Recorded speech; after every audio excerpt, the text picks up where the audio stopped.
我其实是一个比较爱组局的人，我经常和朋友们聊着聊着就越聊越深这个时候要是我们刚才说的话都有记录下来了，那得多么的精彩。就是这个念头让我想要把我日常生活里面的这个场面能够让大家看到，像是跟自己的朋友推杯换盏，然后在这个过程当中聊一些最近的心事，自己的想法。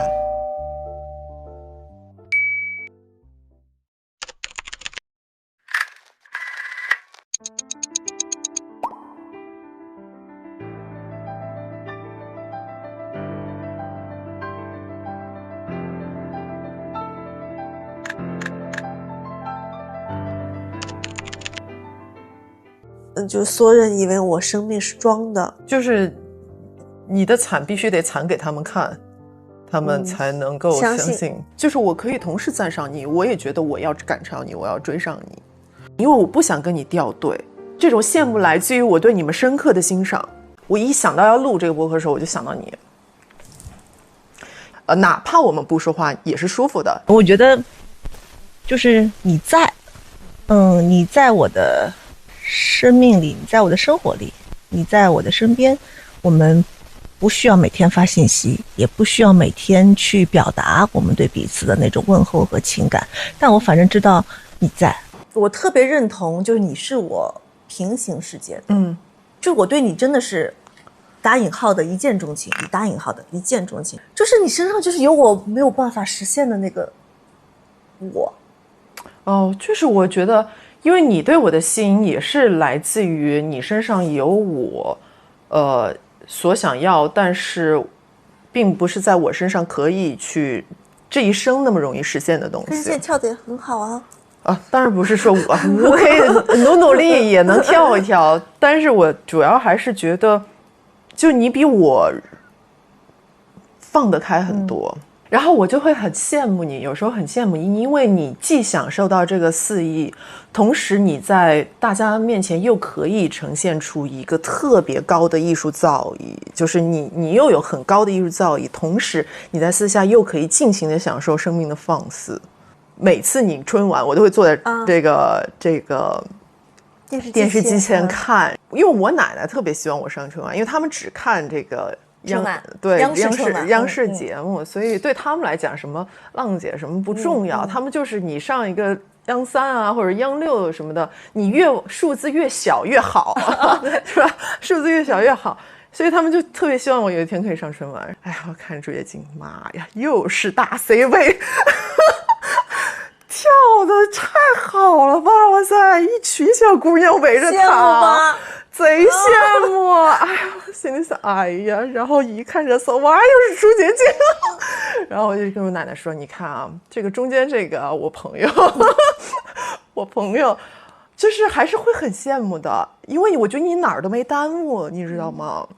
就是我会特别羡慕一个状态，但是我肯定不会告诉你，我肯定你从来没告诉过我哎，是。”但我其实也特别希望那个台上有我，对吗？我当然知道啊，我知道。我觉得我有很幸运的一些重要演出，或是我觉得我认为很骄傲的时刻，其实我不会主动来跟你们分享。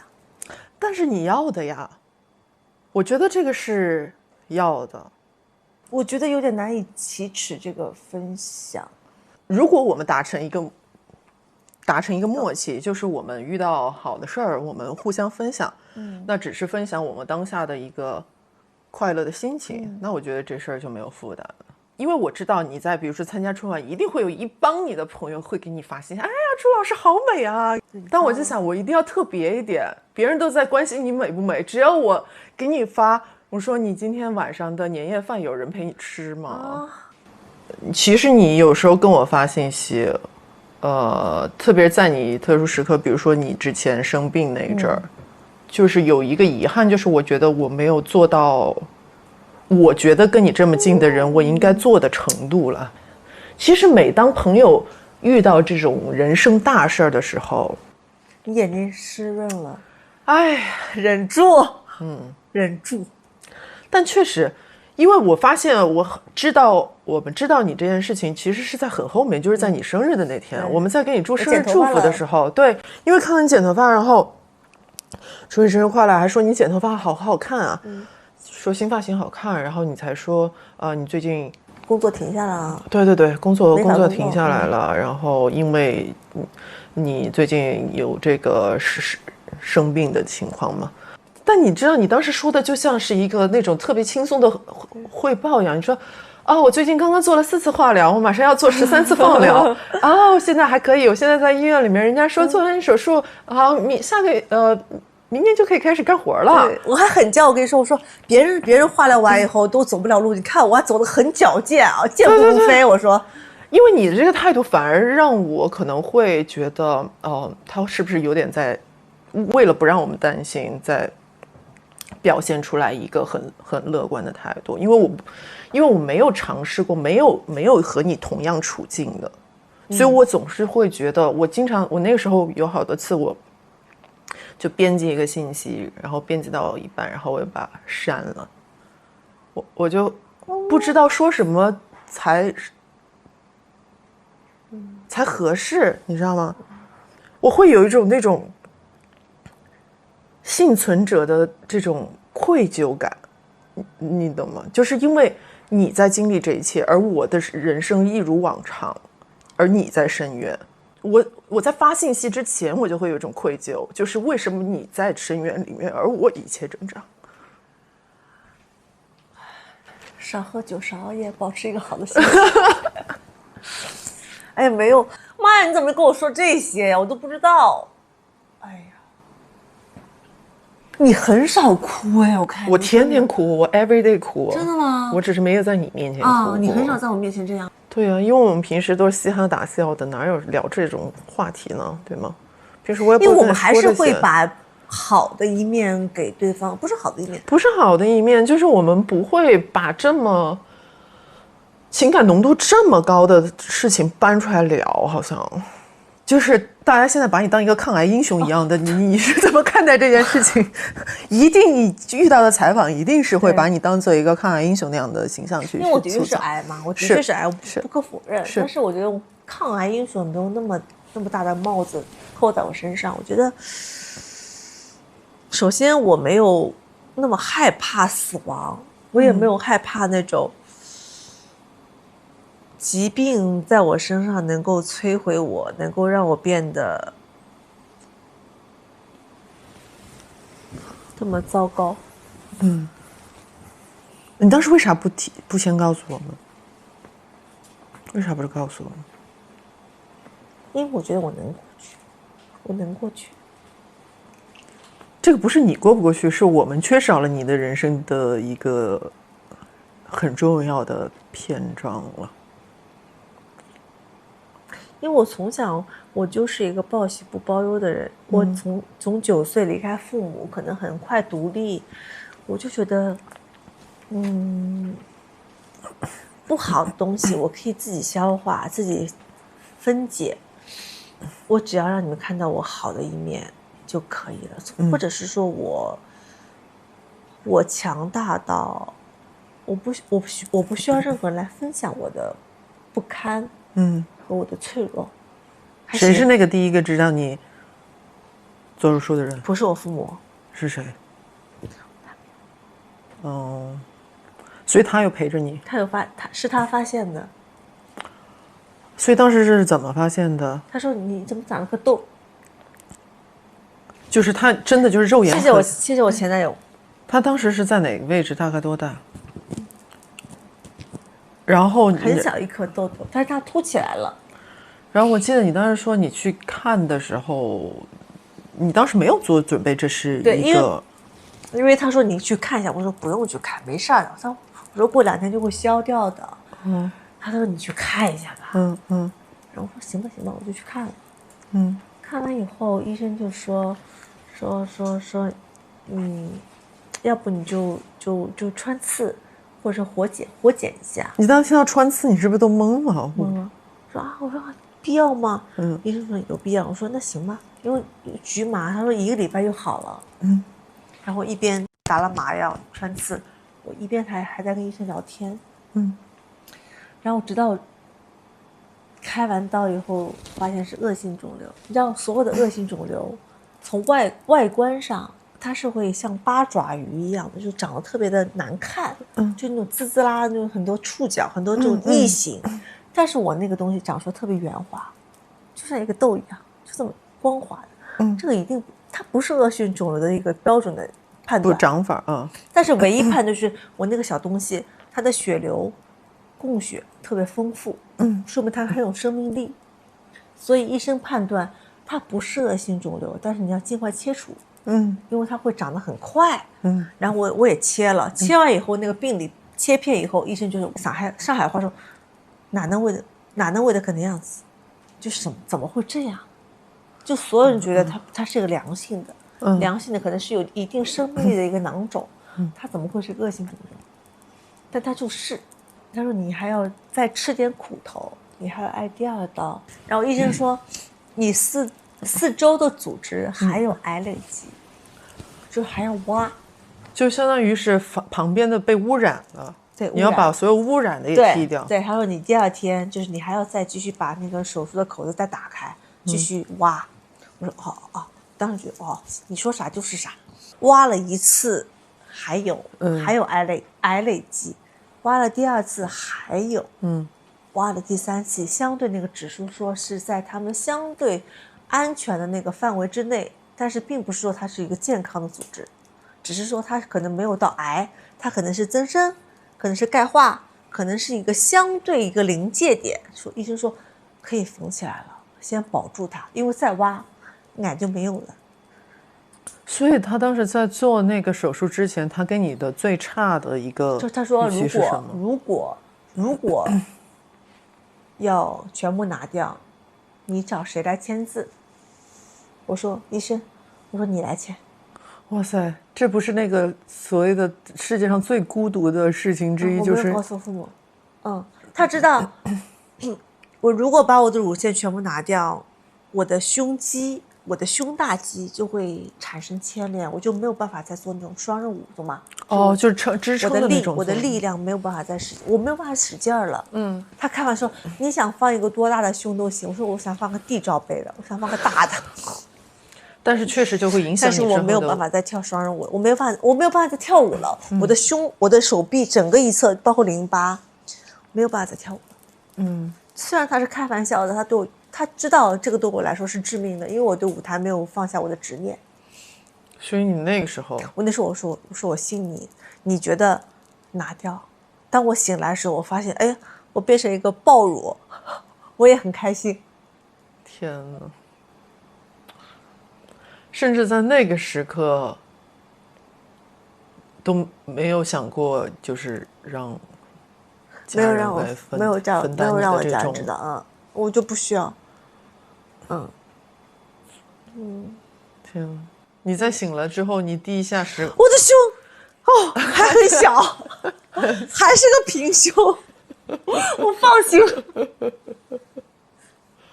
哎呀，这真是有点笑中带泪了。我觉得人最容易触动人的就是我们真的好脆弱。我没有跟任何人提起，就是我最难受的一点就是，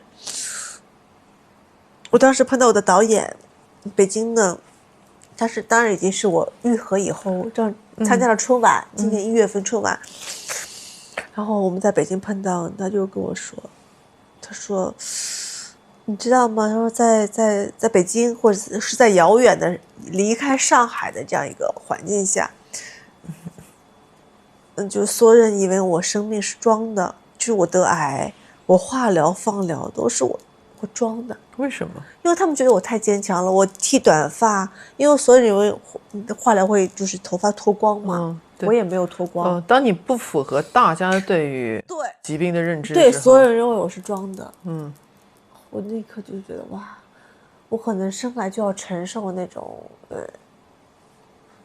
我其实那一刻我是难受的。坚强也变成了一种原罪哈。对，就觉得我没有生过病，他们觉得我没有生过病。你看，你就算你对着公众说你放疗化疗，然后你马上结束以后去参加春晚，你还是好好的呀，你还挺美的呀，你头发也没掉，你也没有说站不起来，就是你的惨必须得惨给他们看。他们才能够相信。我真的很佩服你，因为你在说到我刚经历了4次化疗，然后我马上有10几次放疗的时候，如果不是你那样的语气，我都不知道怎么回了，真的不知道怎么回了。我不要你们来安慰我，这安慰我很有效吧，而且反而会雪上加霜，让我更不堪，更脆弱。因为有时候就是你明明可以自己一个人坚强的时候，你旁边有人就是嘘寒问暖，你立刻哇爆哭，唰呀就爆哭啊！我就很不想不堪那个东西出来。我觉得你要坚强，你不需要任何人安慰，就算你需要他们，但是那也是事后，你可以谈笑风生，像说一个别人的故事，他们夸你啊，你好坚强，你好棒啊！我觉得这很牛逼。但我不需要当下你们来。那个时间，我发什么会让你觉得感觉好一些？因为如果什么都不做，其实对于我来说也会有一个，我会难受，就像这个事儿也会变成我的一个坎儿。就是如果在那个当下，我发什么会让你感觉好一些？我觉得你不需要发什么，因为我知道你在我身边，或者说你等我，然后你等我下场演出，我来看，或者是说你的演出，你邀请我来看，我其实最怕是问你有事儿没有，有没有事儿？我也怕，然后你还得反过来安慰我，没事，就是你那个安慰的人反而是要被那个经历这一切的人安慰。我最怕的是这个。那时候你不给我发，你就是对我来说最大的一种保护，或者说我现在1年多我很稳定，你今天在这个第一次的这个播客里，你跟我说这一点，就会让我觉得哇，你果然是我的朋友。就是你从来没有跟我袒露过你的心声，你的内心对我这件生病的事情，你真是想表达过的。你从小都不会有喊疼的时候吗？从小到大你有喊疼的时候吗？疼啊，怎么可能不疼啊？我每个月要打这个针，有多粗？我忍着的，怎么可能不疼啊？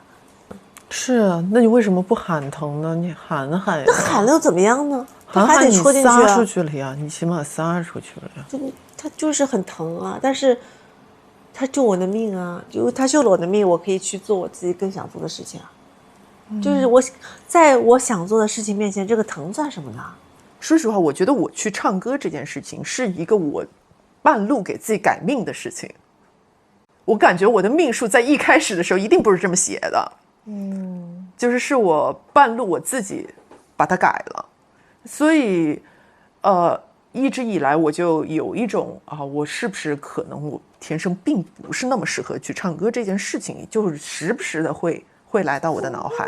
真的还会有吗？现在会的，因为像你是很好的舞者，你应该从来没有对我天生就是要跳舞的。你是不是从来没有对自己天生要跳舞有怀疑过？你也不会对自己在舞蹈上的技术有任何的怀疑？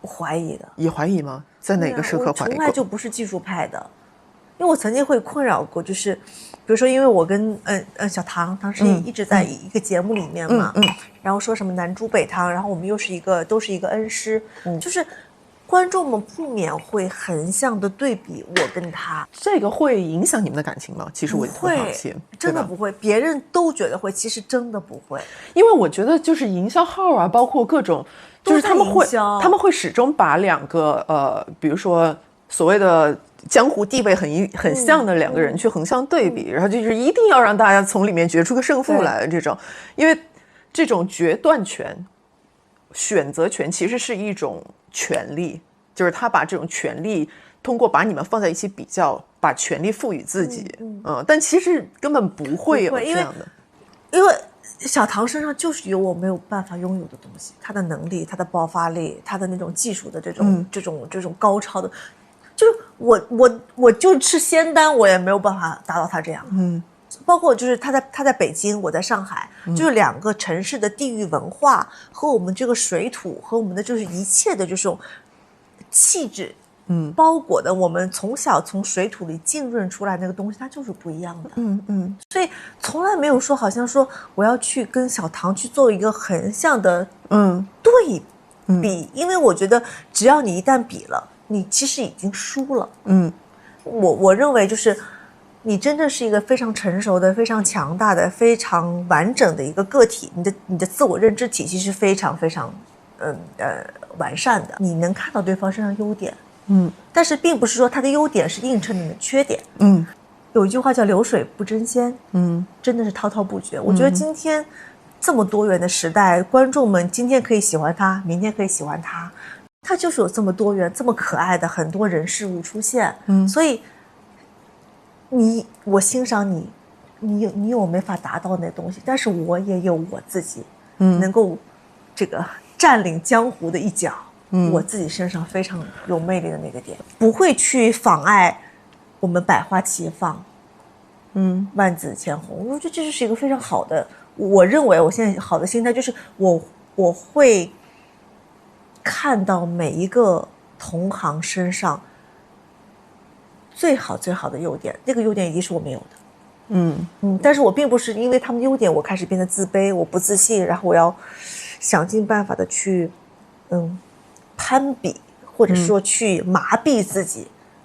就我会作为一个观众，会发自内心的为我所有的同行鼓掌。你足够有底气的时候，你就能够看到对方身上那个真正的优点，然后欣赏、接纳，然后同时你在自己的领域，你也可以做那个自己舞台的主角。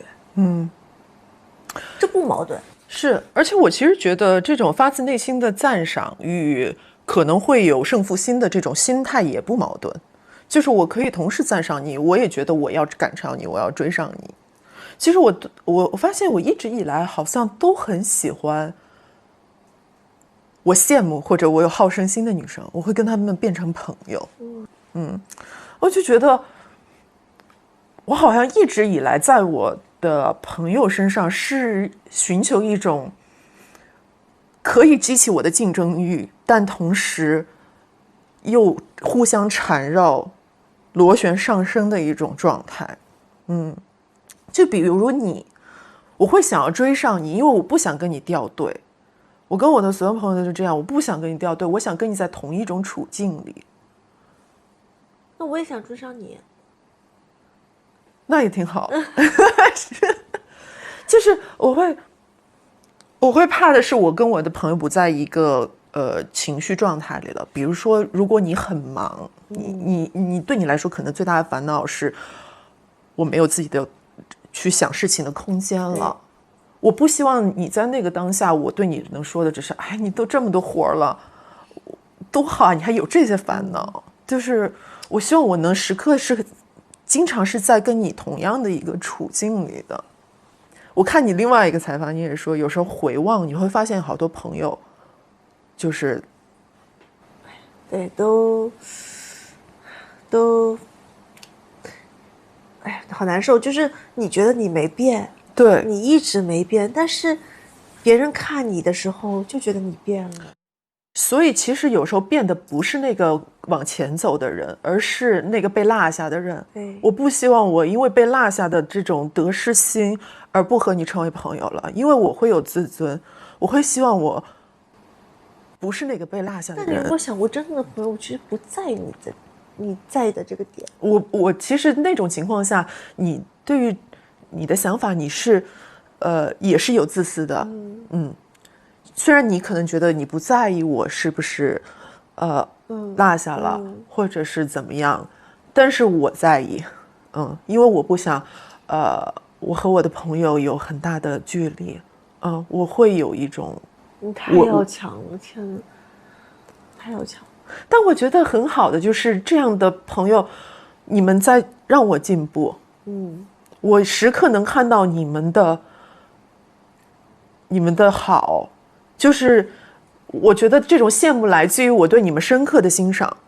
我从你刚刚这个湿润的眼光里，我感受到一个特别美好的东西，就是你说我们朋友之间不想掉队，不管是你好还是我好。我们不想说你在忙的时候我不忙，我闲着，然后但是我能感受到，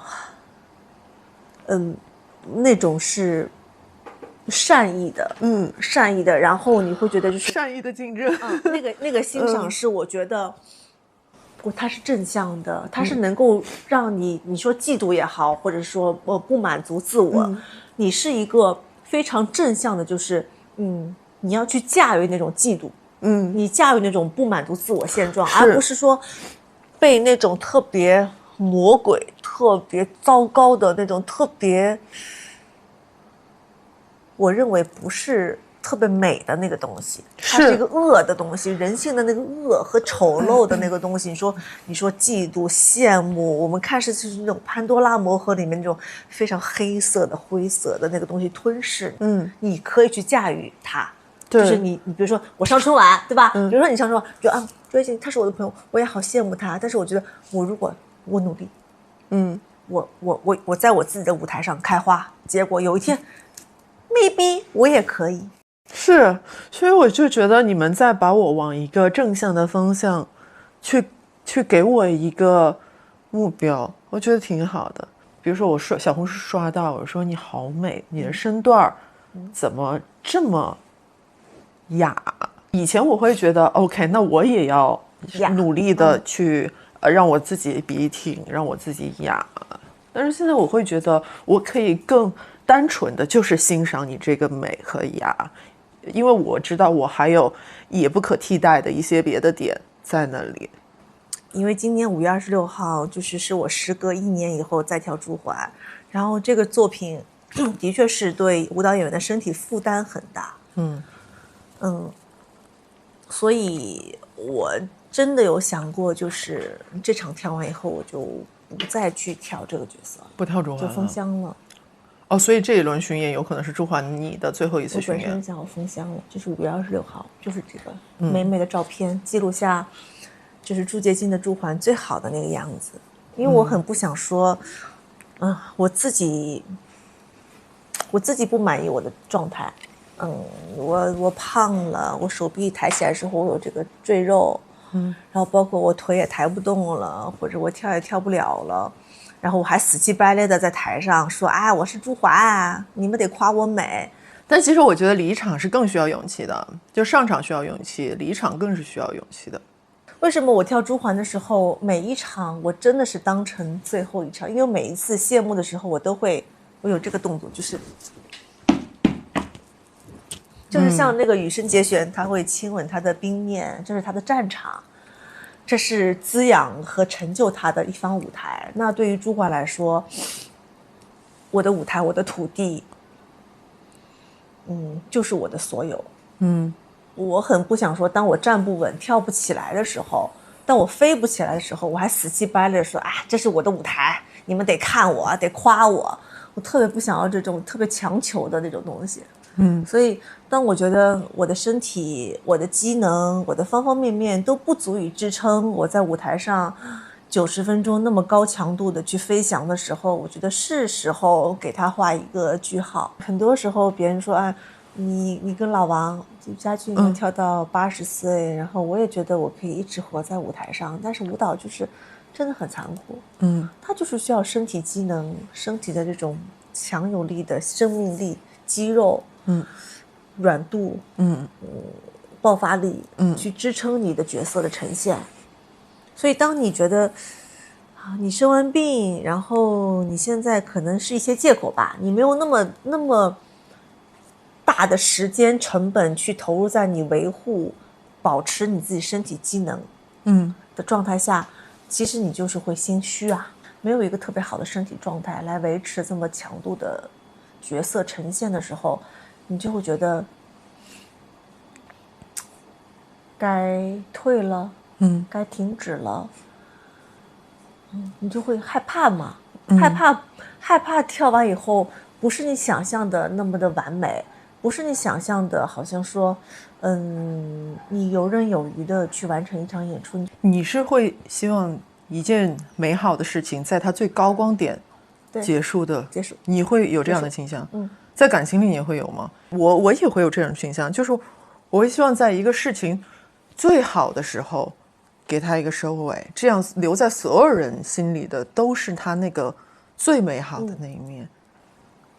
我也是，你也是。但是我一直在等那个契机出现。这个我点赞那条这个网友的评论，我觉得那是一个最好的书接见朱桓的一个样子，就是他很美丽，很纤细，很轻盈，然后他对着观众谢幕，就是观众永远记住是我最好的那个样子。我觉得这其实也属于我们的一个最好的愿望了，就是你希望你塑造的角色永远有最好的形象留在大家的心里。你不希望有一点瑕疵，有一点遗憾，但是你又没有办法违背那个规律，就是艺术永远是遗憾的。就算是观众们去赞美我，这是一场完美的演出，但是只有我心里知道它不完美。第一个托举就失误了。对，第一个托举我就差点倒下了。其实我内心是咯噔一下的。然后当跳完以后，我会发现，我还想跳。就我还想跳，就算可能以前我演一场朱桓，我需要花一个星期的时间去训练，去节制我的生活，包括要每天几个小时的训练，不能熬夜，不能喝酒，不能干嘛的。我觉得挤压我的所有的快乐，我去为了这一场演出。但是我跳完以后，我会发现，可能原本我需要用1个星期的时间，但是可能慢慢的，我需要花2周、1个月的时间，我为了这一场演出。但我现在的答案是，我也愿意。我可以为了这一场演出孤注一掷去赌一把。但我愿意。我负担得起，或者说我觉得它值。那你下定决心是怎么样下定决心的？因为其实这是一个特别难做的抉择。就是本来下定决心了，现在又反悔了。反悔打脸了。他刚才不是，我以为他真的要离开朱桓了，我已经要在帮他想这个谢幕词儿了，就让大家非常欢快的反悔了，把他留到回忆里。结果他反悔了，是善变的，反悔。所以你还要继续演。我跳完那场，我谢幕的时候，我就觉得妈，我还在跳。凭啥？我身体觉得不行了，我跳不动了，我硬了，那我就练呗。练一个星期不行，我就练1个月呗；1个月不行，我就练1年呗。你看，这就是不服输的朱约静。就是我觉得我的每一段感情史，其实在当下对我艺术没有任何帮助，它只会消耗我。它真的会消耗我。我觉得所有人觉得你太傻了，你有这点时间，你有这点时间精力，你何不用在你的专业上面？但是我当时就是傻，我就是恋爱脑，我觉得一切的一切都没有我在爱这件事情那么重要。但是后来你会发现，当我跟这些人，不管是愉快的分手、痛苦的分手，或者说分来分去分不了，或者说我就是觉得再见，特别痛快的分手。但是在不经意的明天，那个过去就会反哺。可能在我不知道当下，我在创，比如说你在创作歌词，你旋律，我在创作角色当下，瞬间那个东西就会出来了。我觉得所有的东西，一旦是刻意为之，它就不是那个艺术的灵性。包括我觉得，我并不说我为了去寻找这种人男女关系、两性关系，或者说情感关系，我就是逼着自己，你要多谈恋爱，你要多感受，就是被爱、背叛，然后你伤害别人，别人伤害你，就是这个东西好棒啊，它可以变成我艺术上的那种养分。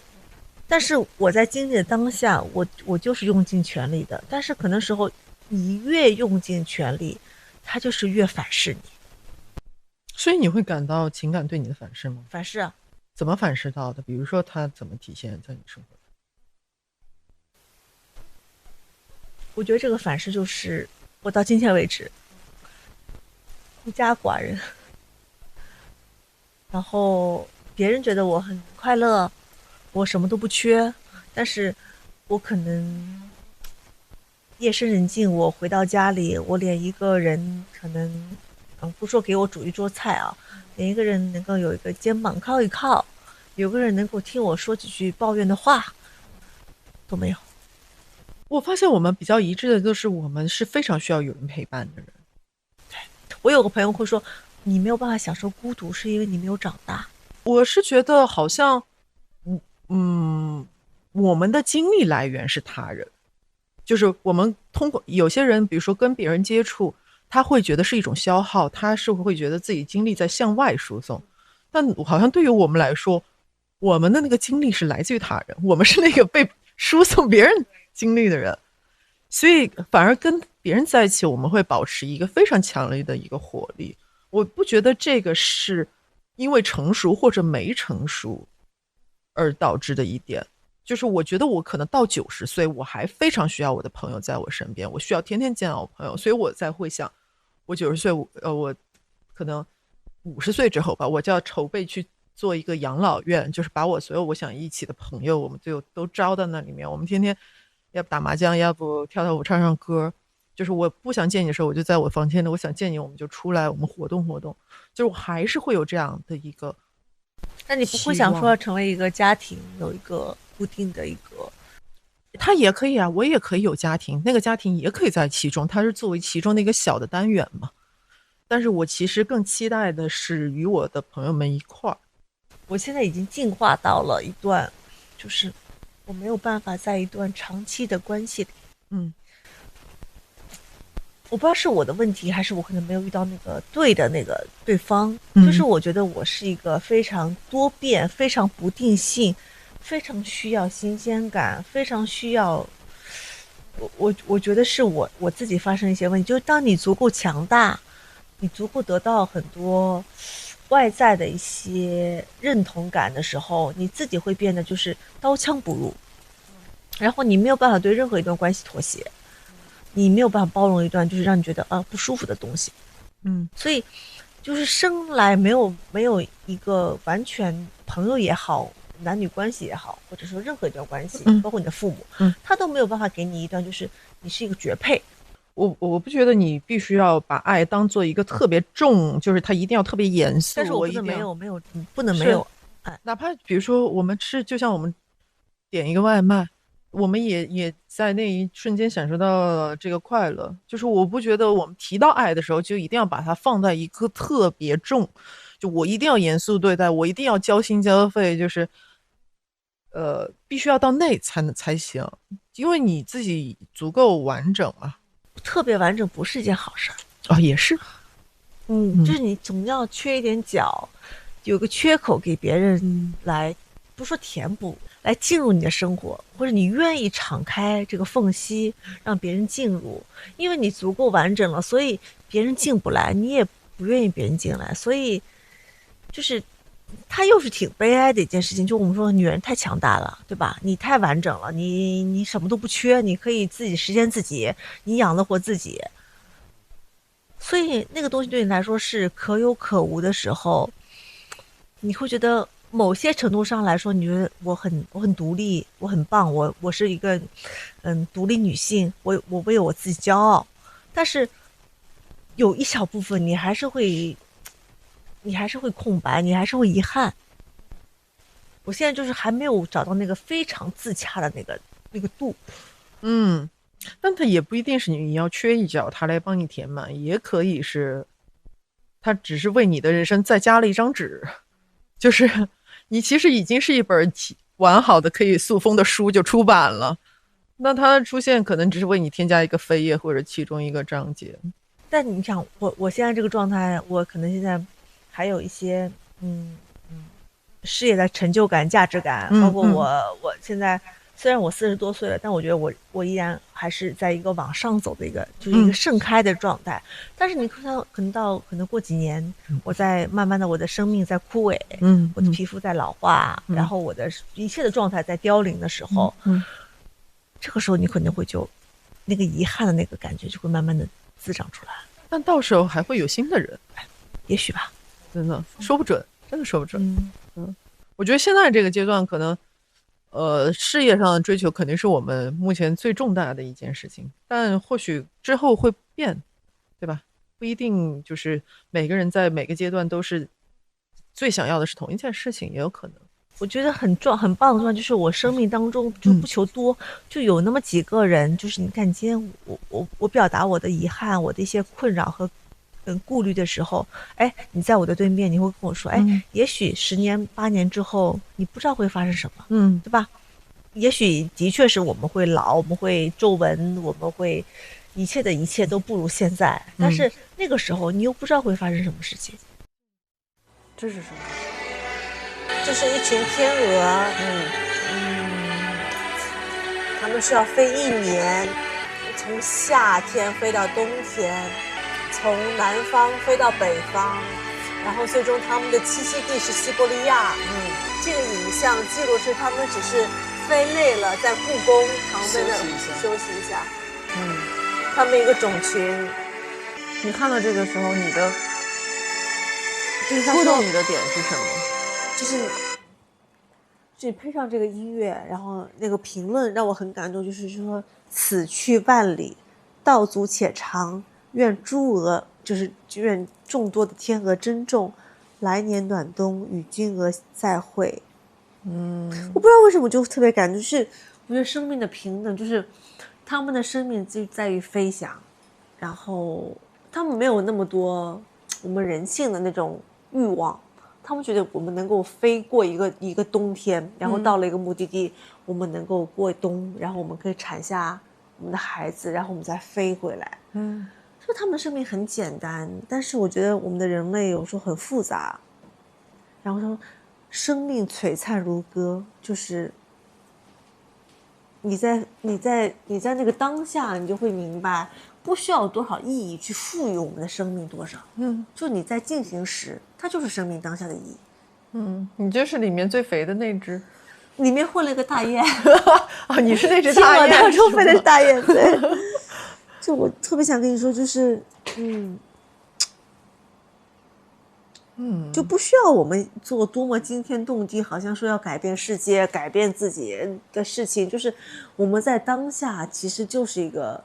只要你在进行时，你不停下，我觉得就是一个生命最好的状态。就是在天鹅飞翔的当下，它根本不会去关注我们人类关注的那个东西。但是我觉得，在它飞的那个生命力，让我觉得哇操，那个蓬勃的那种张力，让我觉得就是有点自愧不如。你是最适合成为其中之一的，你的扑腾的程度，是吧？真的。就是希望我们都能扑腾下去吧，不管是在水里，扑腾啊，对啊，就是栽了也得继续扑腾。不管是在水里还是天上，还是舞台上。